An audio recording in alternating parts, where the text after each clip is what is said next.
Sa mga nagdaang kabanata ay agad na umatake ang nilalang kay Lin Feng subalit kalmado naman niya itong inaante. Nasabi na lang ni Zhao Jingshi na ito ang blood beast na si Muyo Qilin ng pamilyang Wang. Sinabi din ni Lao Jiang na ang Muyo Qilin ay maihahambing sa tuktok ng antas ng ground level. Hindi ko alam kung mapipigilan ito ni Lin Feng. Agad niyang sinalag ang atake ng nilalang at sabay niyang sinabi na gustong saktan ako ng asong gala na ito. At sabay niyang sinabi kay Wang Huan na nagdala ka ng isang ligaw na aso para saktan ako. Pagkatapos ay kukuha ako ng mas malakas para labanan ang asong ligaw na iyon. Matapos niyang magsalita ay nilabas niya na ang kanyang seal technique at ang kanyang sibat. Na agad niyang inatake ang halimaw. Sa ginawa ni Lin Feng ay natakot ang halimaw kaya naman agad itong tumakbo palayo.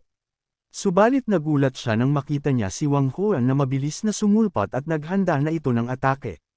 Nasabi pa nga ni Wang Huan na dapat ka nang mamatay. Matapos ang kanyang paghahanda ay agad niya na itong pinakawala na agad na lumabas ang karayom sa kanyang kamay patungo kay Lin Feng. Tumama naman ang isang karayom sa kanang bahagi ng kanyang braso. Habang pinagmamasdan niya ang karayom ay nasabi na lang niya na natamaan ako ng atake ng karayom niya, at napakalason pala ng karayom na ito. Sinabi naman ni Wang Huan na kay Lin Feng na itong maliit na karayom na parang sandata ay kabilang sa pamilya kong Wang, at napakalason nito, 3 galaw lang ang kaya mo tapos patay na ang kamay mo, paano mo ako lalabanan? Nang makita ito ni Jiang Chuan ay nasabi na lang niya na ganyan pala ang suot ng isang malaking tulad niya, walang hiya talaga. Nang makita din ito ng ibang mga martial artist ay wala na lang silang masabi dito sapagkat hindi naman din ito ipinagbabawal gaya nga ng sinabi ng mga masters na pwedeng gumamit ng anumang pamamaraan maliban lang ang pumatay. Balik tayo sa laban na dito nga ay napangiti si Lin Feng.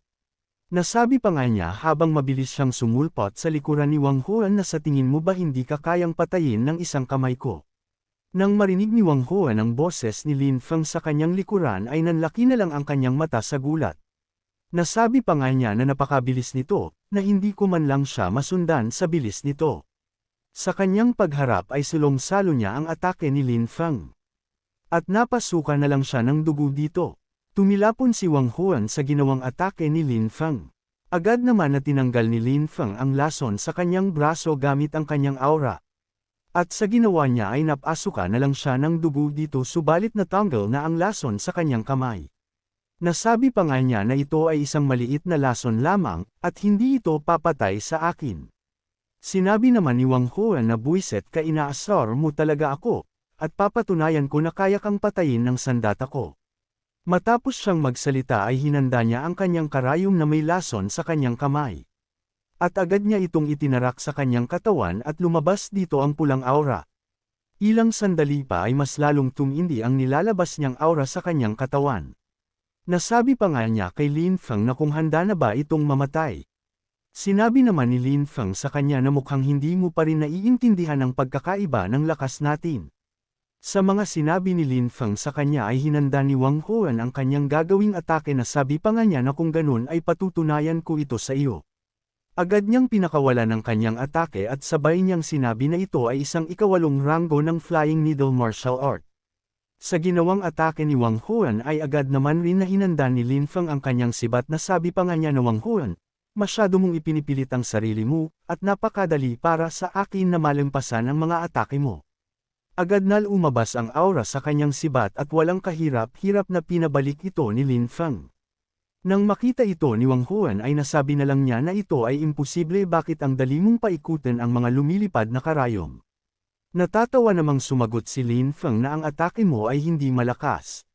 Bumalik sa kanya ang kanyang atake at sulong-salo niya ang maraming karayom na hindi naman niya naiwasan na. Nasabi pa nga ni Lin Feng na isang mayabang na taong katulad mo, at sinasabi ko na ikaw, at sinasabi ko na karapat-dapat ka sa isang resulta ng ganyan.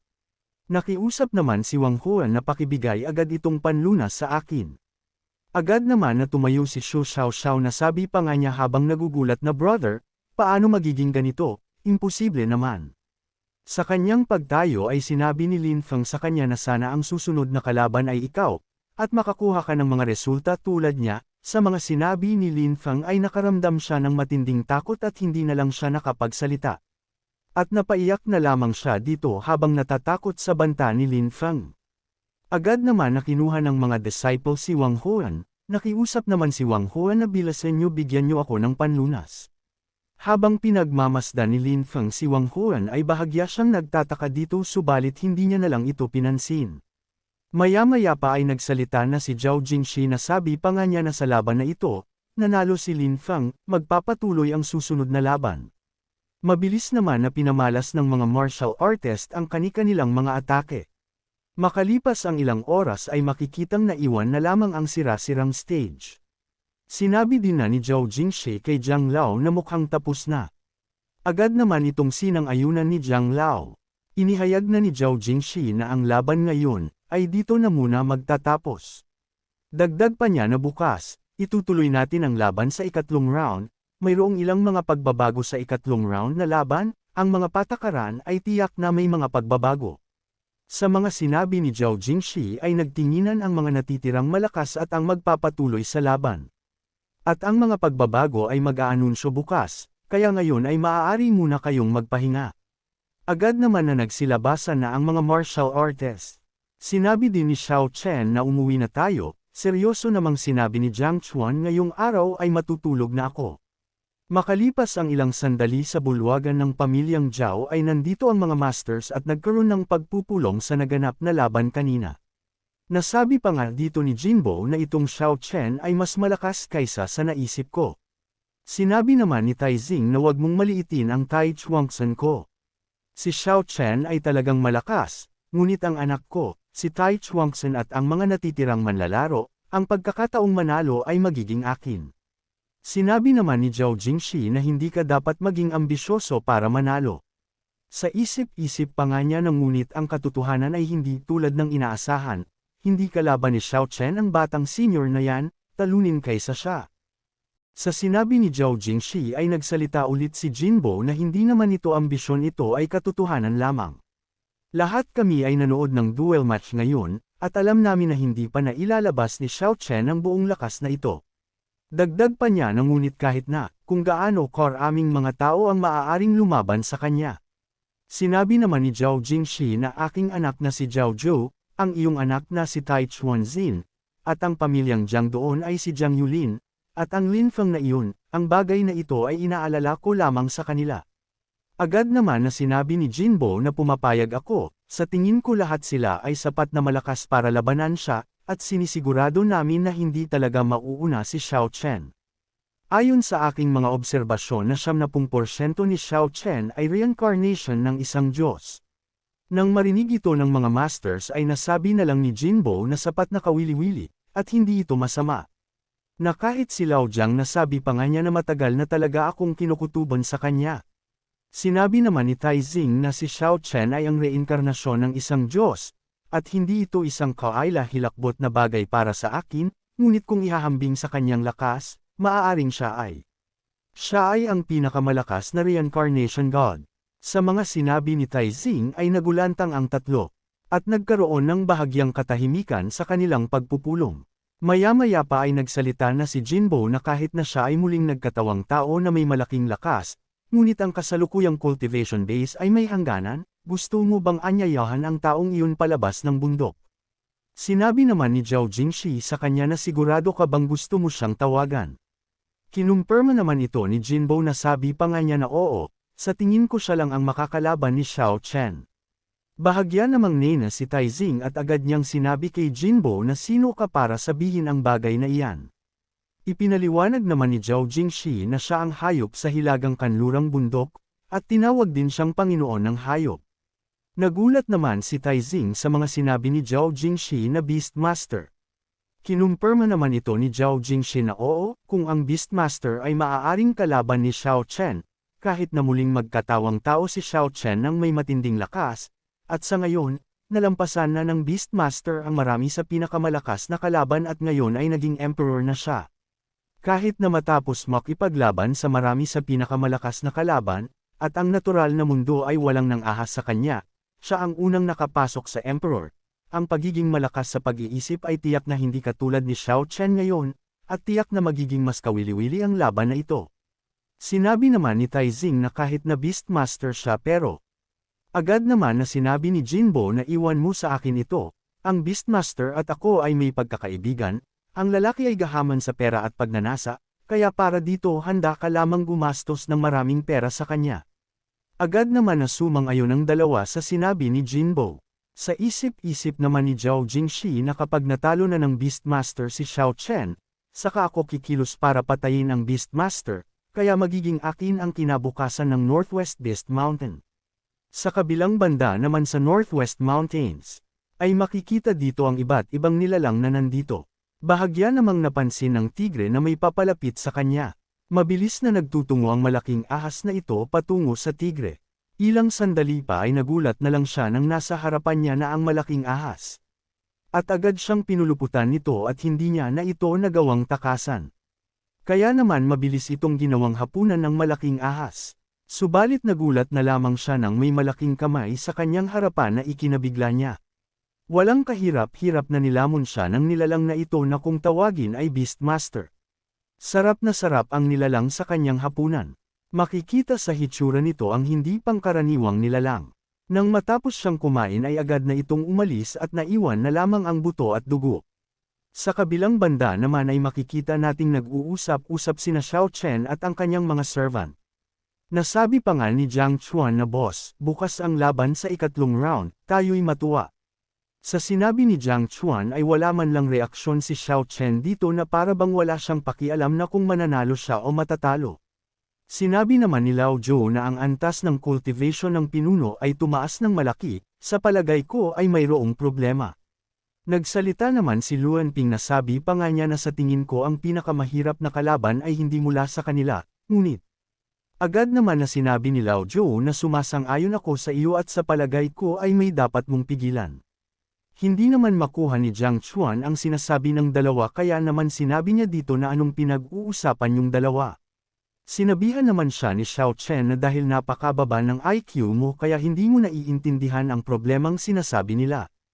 Agad siyang naglakad paalis at sabay niyang sinabi na sige, mukhang magpapahinga na ako, at hanggat nandito ako ligtas kayong lahat. Agad naman na sinang-ayunan ito ng tatlo, at umalis na din sila upang magpahinga na din. Subalit naiwan si Jiang Chuan na sa isip-isip pa nga niya na ano ang sinabi ng boss, natatakot ako, at kung ano ang pinag-uusapan nila. Bahagya namang inilipat ang eksena sa residence ni Dao Gu.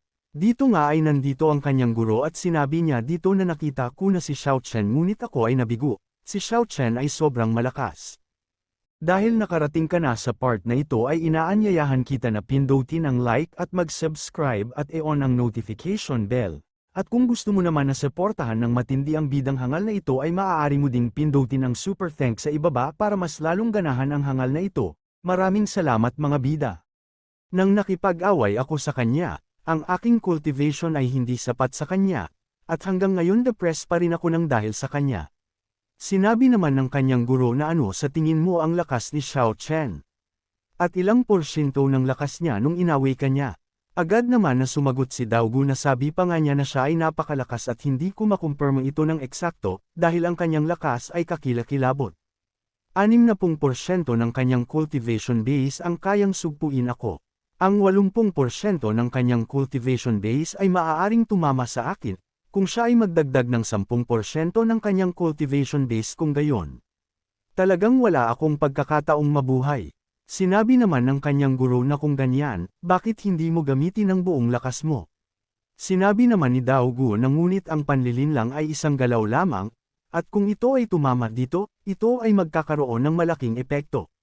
Sinabihan naman siya ng kanyang guro na para sa ilang mga araw nagawa mong mabuti ang trabaho, at sa susunod na pagkakataon ay dapat na sinusubaybayan mo pa rin si Xiao Chen, ngunit hinihintay mo ang mga tagubilin ng iyong guro. Matapos silang mag-usap ay agad na umalis ang kanyang guro. Kaya naman napabuntong hininga na lamang si Dao Gu. Kinabukasan, sa arena ng laban ay nandito na ang mga martial artist at ang mga taong manunood para sa magaganap na ikatlong labanan. Nasabi pa nga ng isang manunood na sa tingin ko ay mukhang maganda ang magaganap na laban ngayon. Bahagya namang nagtataka si Xiao Chen na kung bakit ang arena ay biglang dumami ang tao at ito ay masyadong masikip na. Sinabi din ni Zhao Jingshi kay Lao Jiang na ngayon ang arena ay naging masikip na. Maya-maya pa ay nagsalita na si Zhao Jingshi na huminahon ang lahat. Ngayon, pumasok na sa ikatlong round ang ating kompetisyon pagkatapos ng pagtalakay sa lahat ng mga hurado, nagpasya akong baguhin ang mga patakaran ng laban. Nagulat naman sila Xiao Chen sa sinabi ni Zhao Jingshi. Na kahit si Lao Jiang ay ganun din kaya naman sinabihan niya si Zhao Jingshi na ang matandang ito ay walang alam sa pagbabago ng mga patakaran. Sinabi naman ni Zhao Jingshi sa kanya na Lao Jiang, kahapon gustong sabihin ito sa iyo, ngunit natatakot akong abalahin ang iyong pahinga, kaya tinalakay ko ito sa ibang mga kuhom. Sa sinabi ni Zhao Jingshi ay nanahimik na lang siyang naghihimutok. Ipinagpatuloy ni Zhao Jingshi ang kanyang mga sinabi na ang mga tuntunin ng kompetisyon sa oras na ito ay wala na sa arena na ito, ngunit sa labanan sa bulubunduking lugar. Lahat kayo ay papasok sa hilagang kanluran ng hayop na bundok at kayong lahat ay kailangan lamang na gumugol ng 3 araw. Pagkatapos nito ay iaanunsyo ko na 3 at 4 na tao lamang ang nakapasok sa susunod na round. Sa madaling salita, basta lahat kayo ay nasa bundok na iyon, lahat ay kayang lumaban hanggang kamatayan. At, sa pagkakataong ito, hindi mahalaga ang buhay at kamatayan. Nang marinig ng mga manunood ang patakaran ay nasabi na lang nila na ang mga patakaran ay buhay at kamatayan, parang interesante ito, at kahanga-hanga ang laban sa pagkakataong ito. Wala namang masabi ang ibang mga martial artist sa patakaran. Si Tai Chuangson naman ay mukhang natuwa pa ito na sabi pa nga niya na ganun pala ang patakaran. Gusto ko talaga ang laban na ito. Sinabi naman ni Jiang Chuan kay Lao Zhou na sa tingin mo ba ang laban sa pagkakataong ito ay isang pagsasabwatan laban sa aking boss. Agad naman na sinabi ni Lao Zhou na sa tingin ko sigurado yun. Sinabi naman ni Luan Ping na paparating na talaga ang krisis na ito. Bahagya namang nainis si Kimi na sabi pa nga niya na sobrang kasuklam-suklam ang grupong ito ng mga tao. Talagang nainggit sila at hindi nagustuhan ng pinuno. Kaya nagsimula silang laruin ang maruming panlilinlang na ito. Bahagya namang nag-alala si Jiang Chuan sa kanyang boss subalit si Xiao Chen naman ay baka sa kanyang mukha na sang-ayon ito. Makikita ang maraming crystal screen upang dito manuod ang lahat. Nasabi pa nga ni Zhao Jingshi na ang kristal na screen na ito sa isang bagay ay ang mga screen ng pananaw ng lahat, kaya lahat kayo ay mapapanood ito dito. Silang mga mandirigma ay inaasahang maglalakad sa entablado. Agad na nagsitulunan ang mga kalahok sa stage. At makikitang medyo marami pa sila sa pagkakataong ito. Nang makita ni Xiao Chen ang iba ay may naramdaman siyang kakaiba na sabi pa nga niya na ang 8 taong ito ay may malisyosong intensyon para sa parehong layunin, at tila sila ay binayaran upang harapin ako. Kahit 8 tao kayong lahat, at lahat kayo ay hindi pa rin sapat upang patayin ako. Maya-maya pa ay nagsalita ulit si Zhao Jingshi sa harap nila na makinig sa akin ang lahat. Para sa laban na ito, sana maipakita ninyong lahat sa amin, na kayong lahat ay malalakas na mandirigma. Ang lokasyon ng Northwest Beast Mountain ay naging isang match arena, at lahat ng iyong mga token ay konektado na sa lokasyong iyon, at lahat kayo mangyaring umalis. Sinabi naman ng puppet ng Iron Blood Sect na ang laban sa pagkakataong ito ay lubhang kawili-wili para sa akin. Napansin naman ni Xiao Chen si Jiang Chuan na nag-aalala. Kaya naman sinabihan niya ito na bata anong mukha iyan magtiwala ka sa boss mo. Subalit hindi pa din nawala ang pag-aalala ni Jiang Chuan sa sinabi ng kanyang boss. Sinabi naman ni Xiao Chen sa kanya na sinasabi ko ulit sa'yo huwag kang mag-alala. Ilang sandali pa ay tuluyan ng naglaho ang mga kalahok sinyales na anden na sila sa kanilang lokasyon. Namangha naman ang mga manunood sa kanilang nakikita sa screen.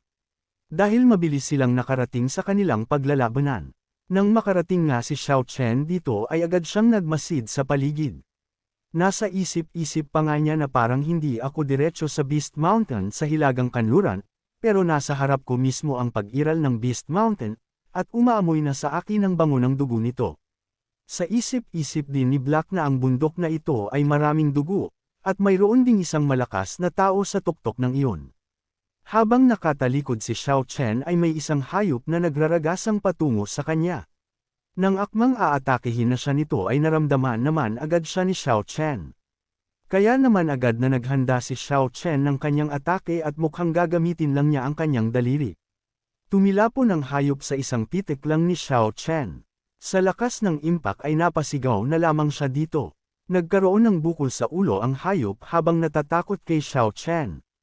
Sinabi naman ni Xiao Chen habang nakangiti ng malademonyo na matagal nang nagugutom ang sikmura ko, at mag-isang pamuta pala itong ulam na ito sa akin. Ilang sandali pa ay makikitang nakasalang na ang hayop na tigre. Nang maluto nga ito ay nilamon niya na ito, at makikita din sa screen na ang ginagawa ni Xiao Chen ay kumakain lang ito at para bang wala itong pakialam sa labanan. Habang pinagmamasdan ng mga manunood si Xiao Chen ay makikita sa mukha nila na naglalaway na ito. Nasabi pa ng isa na nakita ko siyang kumakain ito ng mata ko at parang gusto din itong kainin ng tiyan ko. At dito na din matatapos ang ating episode mga bidang hangal subalit hindi matatapos ang araw na ito nang hindi tayo nag-shoutout, kaya naman shoutout kay Celoso Gaming. Gilbert Vallejo from Santa Rosa, Laguna, Arjen Claros, shoutout kay Jeric at Yorkie Lopez from San Fernando, Pampanga, at hanggang dito na lang muna mga bida.